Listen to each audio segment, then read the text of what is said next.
Kali ini aku membahas tentang sakramen tobat. Kan ada tuh ya doa di buku puji syukur, salah satunya juga boleh senaturalnya aja doa tobat.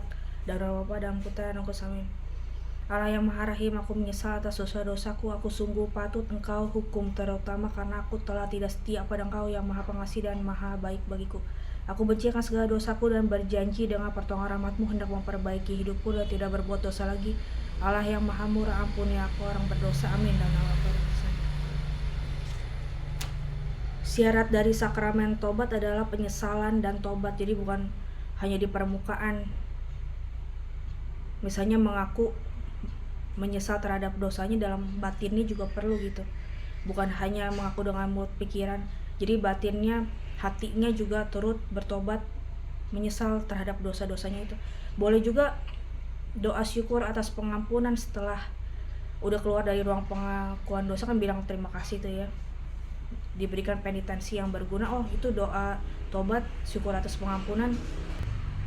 Biasanya kan area pengakuan dosa nggak jauh-jauh dari tempat doa gerejanya itu ya.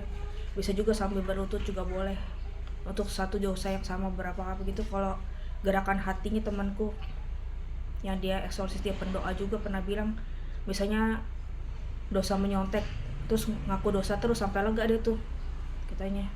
Kecewa pada Tuhan gitu juga termasuk bisa ngaku dosa juga katanya. Kata kis aku yang ngajar waktu krisma itu ya, waktu aku sakramen krisma, kata seorang romo bilang minimal 1 tahun 2 kali ngaku dosa sakramen tobat itu sebelum masa Natal, yaitu disebut masa Advent, dan juga prapaskah, sebelum Paskah.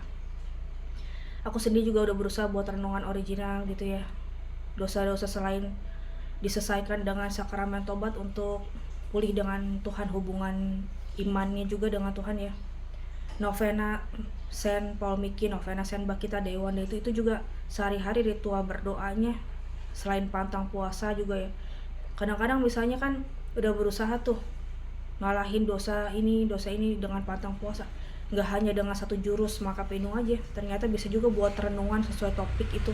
Dari firman Tuhan berkata apa tentang topik itu, dibuat renungan sampai rohnya itu penurut, terhindar dari keinginan-keinginan daging.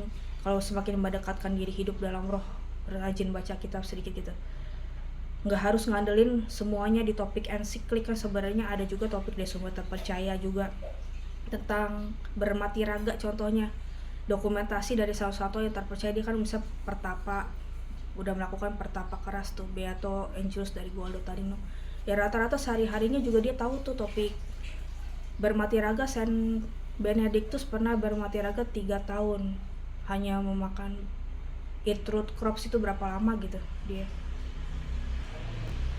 Topik bermati raga juga ada dari Saint Vincent Paulo. Jadi sehari-harinya keinginan tubuh, keinginan dagingnya lebih mundur ke keinginan roh, kecenderungan keinginan rohnya. Selain dari firman juga ada dokumentasi santo-santo dengan topik-topik tertentu itu yang bagian dari magisterium yang betul juga, bagian dari magisterium.